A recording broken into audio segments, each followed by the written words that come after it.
आज हम बात करेंगे केमिकल शिफ्ट, एरिया रेशियो और इंटीग्रेशन रेशियो के बारे में। लास्ट वीडियो लेक्चर में मैंने बात की थी डिफरेंट सेट ऑफ प्रोटॉन्स के बारे में, है ना। डिफरेंट सेट ऑफ प्रोटॉन्स था, अलग अलग सिग्नल देते थे। आज एरिया रेशियो और इंटीग्रेशन रेशियो में हम बात करेंगे पर्टिकुलर सेट के अंदर कितने प्रोटॉन्स हैं। हम डिफरेंट सेट बनाते थे, उसमें पर्टिकुलर सेट में कितने प्रोटॉन्स हैं, प्रोटॉन की संख्या के बारे में। और ये हमें कहाँ से इंफॉर्मेशन मिलेगी? ये मिलेगी ये NMR के एरिया रेशियो से। अब कैसे करते हैं जरा देखें। तो इसके बारे में बात करें, यहाँ हमें दो सिग्नल मिलेंगे, यानी 6H का एक सिग्नल मिलेगा और ये 4 प्रोटॉन्स का एक सिग्नल मिलेगा। टोटल आपको 2 सिग्नल मिलने वाले हैं। अब इसका मैं NMR स्पेक्ट्रम देखता हूं तो कुछ इस तरह का ये NMR स्पेक्ट्रम आता है। अब देखिए यहां 2 सिग्नल मिले, देखो एक सिग्नल ये है और एक सिग्नल ये है। अब बात करें तो इसकी हाइट देख रहे हैं आप, लगभग इससे हाइट इसकी काफी ज्यादा है, या कहें इसके पीक्स के नीचे जो एरिया है वो इससे ज़्यादा है। अब वो कितना ज़्यादा है तो एक हम रफली बना लेते हैं इसी को। ये वाली पीक ये है आपकी और ये वाली पीक ये है। तो ये इस पीक के नीचे का जो एरिया है और इस पीक के नीचे का जो एरिया है उनका रेशियो जो होगा वो होगा 4:6 का रेशियो, यानी 2:3 का रेशियो। इसी को बोलते हैं हम एरिया रेशियो। तो ये क्या बताता है कि पर्टिकुलर सेट में कितने नंबर ऑफ प्रोटॉन्स हैं। जैसे यहां बात करें, ये भी एक एग्जांपल है, तो इसमें देखिए जरा, ये एक सिग्नल मिलेगा, किसने का 4H का एक सिग्नल मिलेगा। इसकी बात करें तो ये भी 4H का एक सिग्नल मिलेगा यहाँ भी, और ये आपको 6H का एक सिग्नल मिलेगा। यानी 6 प्रोटॉन्स एक सिग्नल दे रहे हैं, 4 प्रोटॉन एक सिग्नल दे रहे हैं और 4 प्रोटॉन एक सिग्नल दे रहे हैं। तो जो रेशियो आया आपका कितना है, 6:4:4 का रेशियो आएगा पीक्स के अंदर। जरा इसकी बात करें तो देखें, ये आपको एक सिग्नल देंगे, यानी 6H का आपको एक सिग्नल मिलने वाला है और ये 4H का आपको एक सिग्नल मिलेगा। अब जरा इसकी बात करें, इसमें देखें तो 3H एक सेट में हो गए, दूसरे सेट में कितने हैं 2H, यानी आपको कितने सिग्नल मिलेंगे, 2 सिग्नल मिलेंगे। पीक्स के बीच में रेशियो कितना होगा, 3:2 का रेशियो। अब देखिए यहां आप देख रहे हैं एक सिग्नल क्या हुआ है, स्प्लिट हुआ है। ये स्प्लिट हुआ है, एक्चुअल में ये पूरा एक ही सिग्नल है, इसकी हुई है स्प्लिटिंग। ये भी एक ही सिग्नल है। जो CH3 है उसका सिग्नल कौन सा है, ये वाला है आपका। CH2 का सिग्नल कौन सा है, ये वाला है। तो ये एक्चुअल में एक ही सिग्नल है, स्प्लिटिंग हुई है सिग्नल्स की। तो इसके बारे में मैं आपको बताऊंगा, स्प्लिटिंग जब सिग्नल्स बताऊंगा, मल्टीप्लिसिटी के बारे में बताऊंगा, तब इसके बारे में डिस्कस करेंगे हम, ये किस तरह से होता है और क्यों होता है। अब बात करते हैं ओरिजिन ऑफ केमिकल शिफ्ट। सबसे पहले जब मैंने ये टॉपिक शुरू किया था तब आपको बताया था कि हम ऑर्गेनिक केमिस्ट्री में मेनली बात करते हैं इलेक्ट्रॉन्स की, इलेक्ट्रॉन के आदान प्रदान की। जितनी भी रिएक्शंस होती हैं कहीं ना कहीं इलेक्ट्रॉन का इन्वॉल्वमेंट रहता है। मैंने NMR जब पढ़ाया था तो उसमें बोला था आपसे कि यहां हम न्यूक्लियस की बात करते हैं, यानी न्यूक्लियॉन्स की बात करते हैं, लेकिन हम यहां भी इलेक्ट्रॉन के रोल को नेग्लेक्ट नहीं कर सकते। यहां भी इलेक्ट्रॉन अपना बहुत बड़ा कंट्रीब्यूशन देता है। किसमें? ओरिजिन ऑफ केमिकल शिफ्ट में। एक्चुअल में जो ओरिजिन होता है केमिकल शिफ्ट का, वो होता ही इलेक्ट्रॉन की वजह से है। तो मैं उसे अभी डिस्कस करूंगा, उससे पहले आपको और एग्जाम्पल ले लेते हैं। मैंने आपको बताया था कि एक कॉलेज में कुछ बच्चे हैं जो कुछ ग्रीन शर्ट पहने हैं, कुछ ब्लू शर्ट पहने हैं, कुछ ब्लैक शर्ट पहने हैं, कुछ वाइट शर्ट। हमने क्या किया था, इनके डिफरेंट सेट बना लिए थे।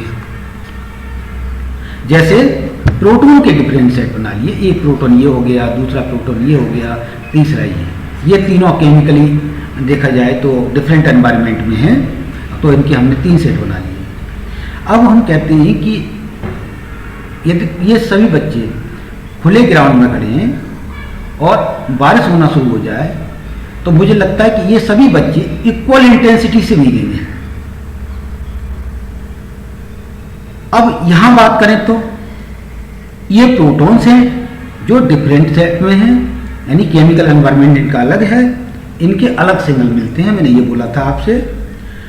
अब इनके ऊपर यदि मैं मैग्नेटिक फील्ड लगा रहा हूं B0,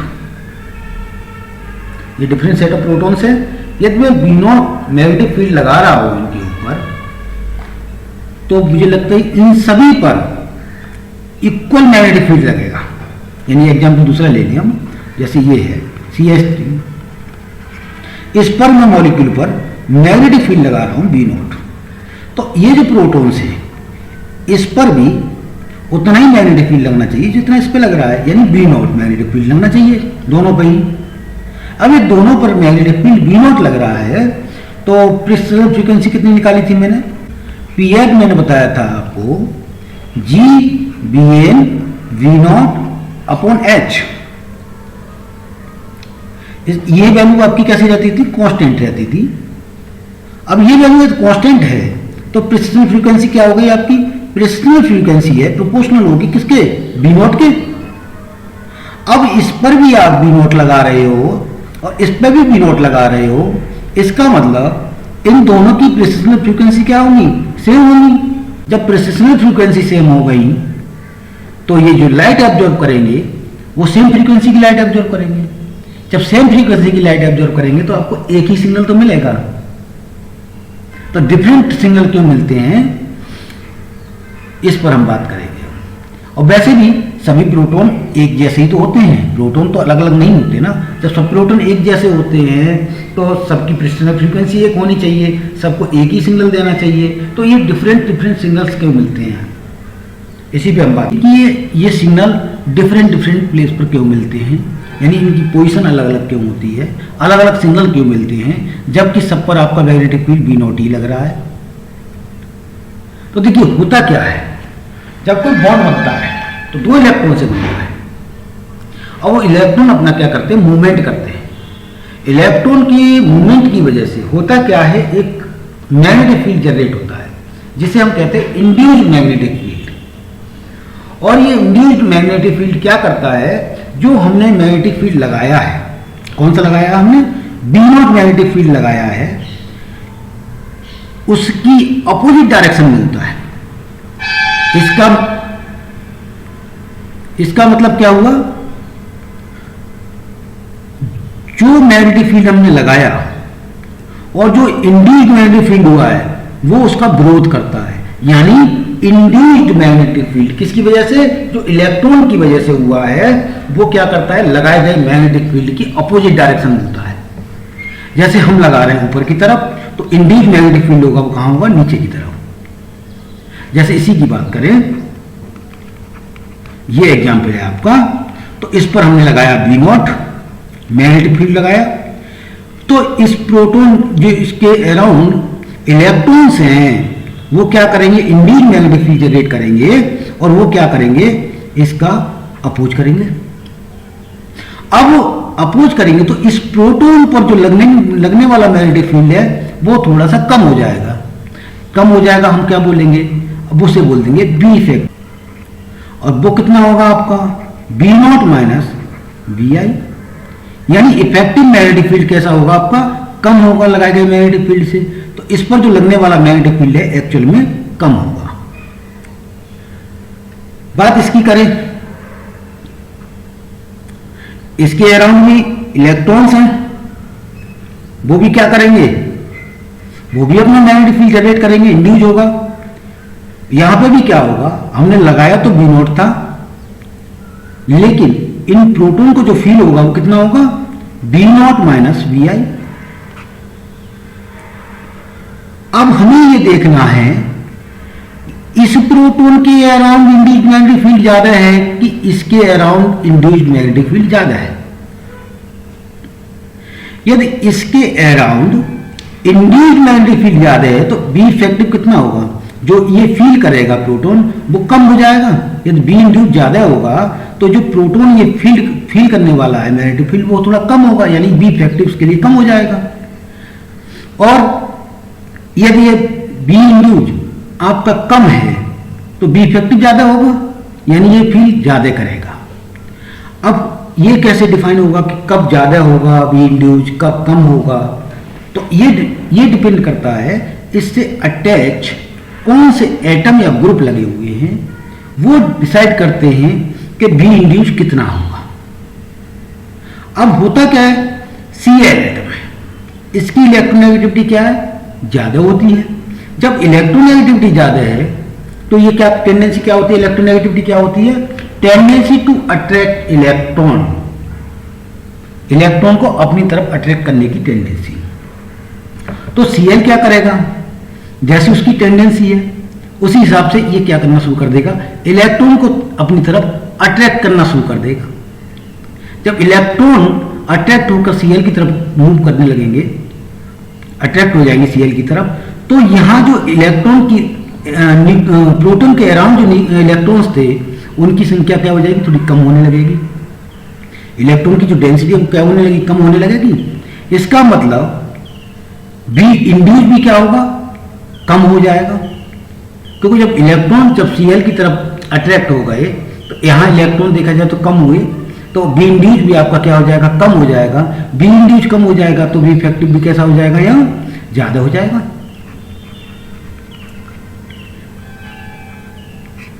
अब इसकी बात करें, क्योंकि Cl एटम काफी डिस्टेंस पे है, आप जानते हैं इंडक्टिव इफेक्ट डिस्टेंस के साथ कम होता चला जाता है, यानी अब यहां से यहां देखें तो डिस्टेंस कैसी है आपकी, ज्यादा है Cl की। तो Cl यहां से जितनी आसानी से इलेक्ट्रॉन अट्रैक्ट कर लेगा उतनी आसानी से यहां से नहीं कर पाएगा।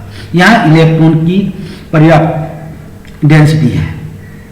जब इलेक्ट्रॉन ज्यादा है तो इंड्यूस्ड मैग्नेटिक फील्ड भी ज्यादा होगा, यानी बी इंड्यूस्ड कैसा होगा, यहां ज्यादा होगा।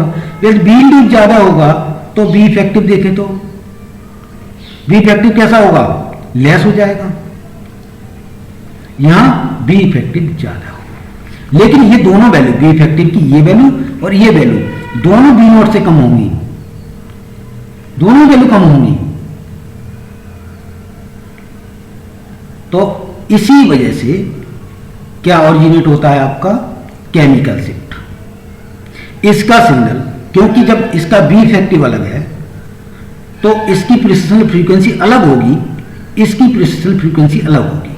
हम लिखें पी एफ, क्या लिखेंगे, P F is equal to G B N upon H, और यहां हम बी नॉट में लिख के हम क्या लिखेंगे, बी इफेक्टिव, यानी इस पर इफेक्टिव मैग्नेटिक फील्ड कितना लग रहा है और इस पर कितना इफेक्टिव मैग्नेटिक फील्ड लग रहा है। हम लगा तो बी नॉट रहे हैं, लेकिन इंड्यूस्ड मैग्नेटिक फील्ड की वजह से क्या हो गया, लगाया गया मैग्नेटिक फील्ड हमारा कम हो गया, तो हम क्या बोलेंगे, बी इफेक्टिव। तो इसके लिए बी इफेक्टिव अलग आ रहा था, इसके लिए बी इफेक्टिव अलग आ रहा है। इसका मतलब इसकी प्रिसिशन फ्रीक्वेंसी अलग होगी और इसकी प्रिसिशन फ्रीक्वेंसी अलग होगी।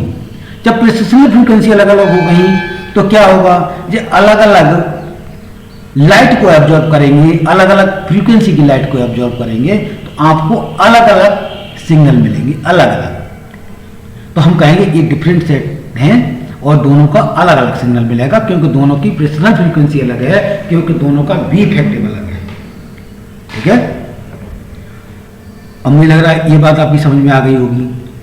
अब हम बात करते हैं इंस्ट्रूमेंट की। हम इंस्ट्रूमेंट जानते हैं कि कौन सा, एक कह देते हैं 100 मेगाहर्ट्ज का इंस्ट्रूमेंट है आपका, ठीक है, ये हमारा 300 मेगाहर्ट्ज का इंस्ट्रूमेंट है। ये ऑपरेटिंग फ्रीक्वेंसी है किसी भी इंस्ट्रूमेंट की। इसमें कुछ सिग्नल आ रहे हैं, जैसे ये हमारा एक सिग्नल,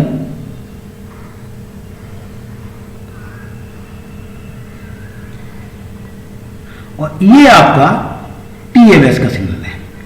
ये आपका किसका है? टीएमएस। मान ले रहे हैं 3 सिग्नल आ रहे हैं, और यहां बोल देते हैं पीपीएम। अभी बताऊंगा पीपीएम क्या होता है। ये 1 पीपीएम पे, ये 2 पीपीएम पे और 3 पीपीएम पे। अब देखिए 100 मेगाहर्ट्ज का इंस्ट्रूमेंट है, तो हर्ट्ज में लिखे हम कितने पे आएंगे? ये टीएमएस का सिग्नल हम मान के चलते 0 पे आता है। एक्चुअल में ऑपरेटिंग फ्रीक्वेंसी शो करता है टीएमएस, है ना। तो यहां मान के चलते हैं कितने पे आया आपका? ये कितने पे आया आपका? 100 हर्ट्ज पे। ये किस पे आया आपका? 200 हर्ट्ज पे। और ये आपका 300 हर्ट्ज पे। अब टीएमएस से दूरी बात करें तो टीएमएस से ये सिग्नल कितने पे आ रहा है आपका? अवे फ्रॉम द टीएमएस बोलते हैं जिसे, कितने पे? 300 हर्ट्ज पर। और ये कितने पे है आपका? 100 हर्ट्ज पे। और ये कितना? 200 हर्ट्ज पे। यहां से सॉरी, ये भी 100 हो गया यहां से, और ये भी 100 हो गया यहां से 100। एक्चुअली में बात करें इसका हम कितने पे मान लेते हैं? 0 हर्ट्ज पे। एक्चुअल में 0 तो नहीं होगा, ये होता है 100 पे। तो ये कितना होगा? 100 200, 100 प्लस 100। और ये कितना होगा? 200 प्लस 100। और ये कितना होगा? 300 प्लस 100। क्योंकि हम इसे रेफरेंस मानना है, इसका सिग्नल हम कितने मानते हैं? 0 हर्ट्ज पे। ठीक है। अब देखिए, अब तक तो इंस्ट्रूमेंट कितने पे था आपका? 300 हर्ट्ज पे था। अब सेम सिग्नल हम नीचे बनाते हैं।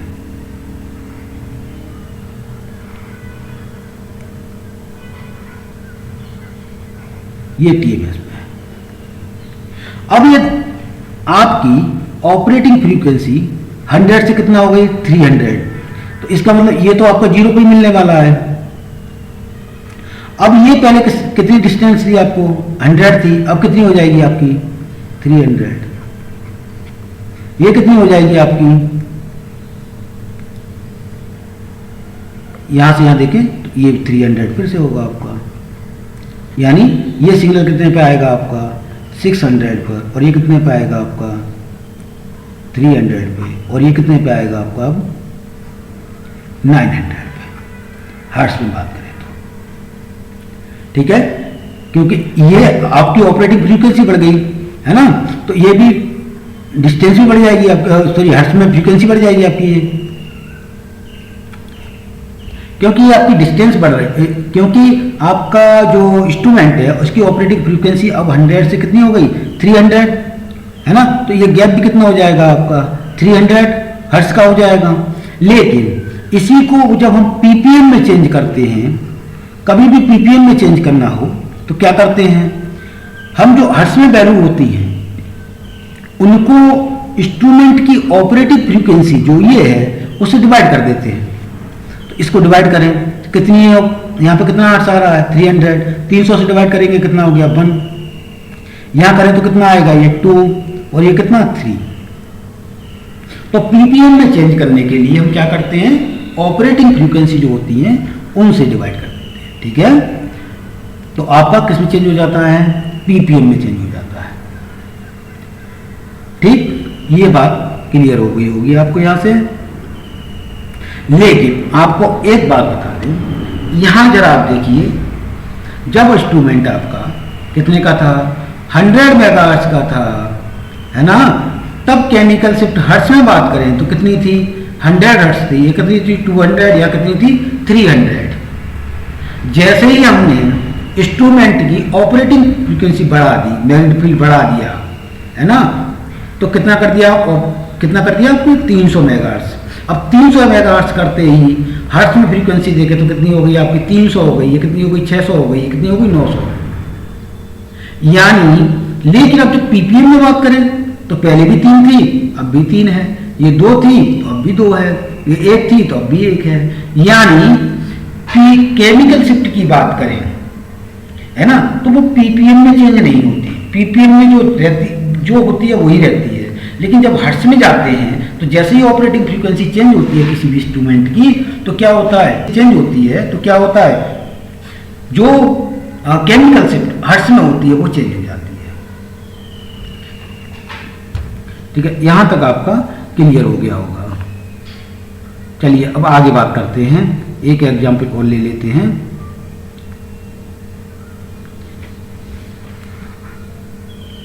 उससे बिल्कुल क्लियर हो जाएगा।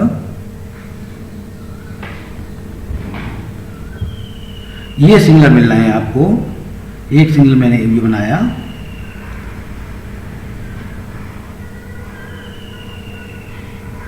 ये टीएमएस का सिग्नल हो गया आपका। ठीक है, ये सिग्नल हम कह रहे हैं, देखिए बिल्कुल मिड में लिया जाता है, यहां 1.2 पे है, ये सिग्नल है आपका 2.6 पर, और ये जो सिग्नल है वो है आपका 4.2 पे, और इंस्ट्रूमेंट है आपका 100 मेगाहर्ट्ज। अब हम कह रहे हैं, हमने क्या किया, इसकी जो है ऑपरेटिंग फ्रीक्वेंसी चेंज कर दी। कितनी कर दी, 300 मेगाहर्ट्ज। अब सिग्नल कहां मिलेगा, टीएमएस का तो जहां मिल रहा था वहीं मिलेगा। इन सिग्नल की बात करें, पीपीएम में तो आपका चेंज नहीं होता, तो 4.2 पे मिलेगा, 2.6 पे मिलेगा, ये 1.2 पे मिलेगा, ये पीपीएम में। यदि हम बात करें हर्ट्ज में, तो हर्ट्ज में अब चेंज हो जाएगी। अब कितनी हो जाएगी, हर्ट्ज में निकालेंगे तो आप इसकी, तो हम नोट लिखेंगे यहां कितना होगा, ये 1, एक्चुअल में यहां पे भी लिख लें हर्ट्ज में, पहले हर्ट्ज में कितनी होगी, 120, 260, और ये होगा आपका 420, ये हर्ट्ज में फ्रीक्वेंसी होगी। मैंने क्या किया है, जो पीपीएम में थी सीधे सीधे ऑपरेटिंग फ्रीक्वेंसी से मल्टीप्लाई कर दिया, यहां लिख दिया। यहां लिखें तो कितनी लिखेंगे, ये आएगी आपकी 360, और ये आपका आएगा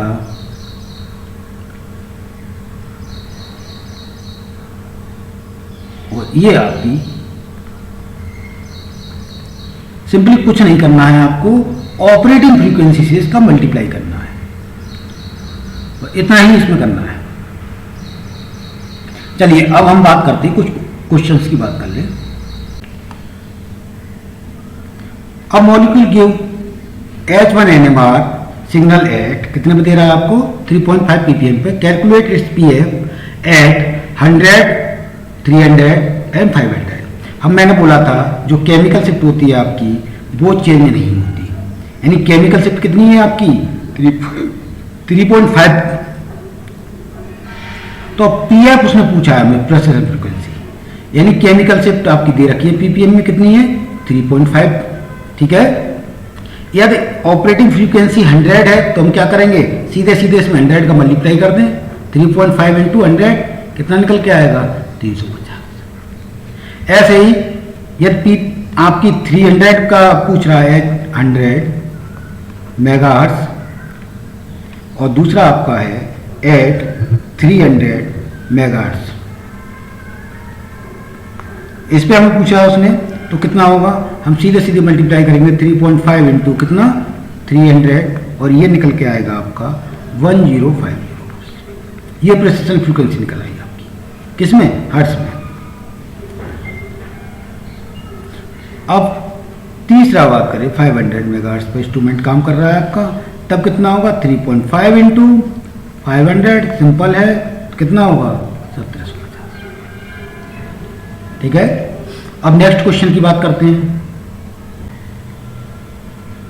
990 हर्ट्ज, देखिए प्रेसिशन फ्रीक्वेंसी यानी उसकी केमिकल शिफ्ट जो दे रखा है हर्ट्ज में, कितनी दे रखी है उसने, हर्ट्ज में दे रखी है आपको कितनी 990 हर्ट्ज, ग्रेटर देन टीएमएस। तो टीएमएस की तो हम 0 मान के चलते हैं, तो उससे क्या हुआ 990 हर्ट्ज पे दे रहा है आपको। ठीक है, इंस्ट्रूमेंट की जो फ्रीक्वेंसी है वो कितनी है आपकी 300 मेगाहर्ट्ज फ्रीक्वेंसी। उसने पूछा है कि यदि इंस्ट्रूमेंट की जो फ्रीक्वेंसी है यदि हम 500 मेगाहर्ट्ज कर दें तो जो हर्ट्ज में जो आ रही है आपकी केमिकल शिफ्ट वो कितने पे आएगी।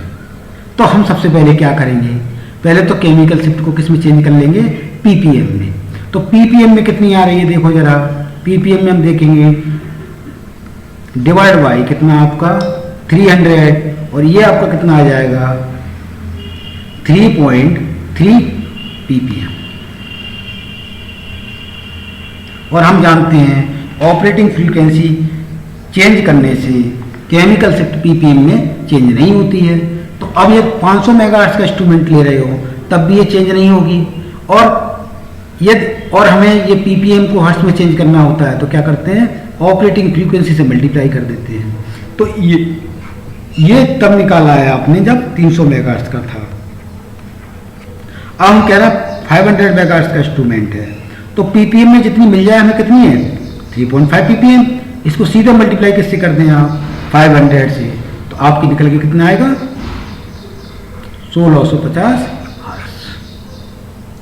तो ये आपकी किस में निकल आई, प्रेसिशन फ्रीक्वेंसी किस में, हर्ट्ज में आ गई। कितने इंस्ट्रूमेंट कितना है आपका 500 मेगाहर्ट्ज का। हमें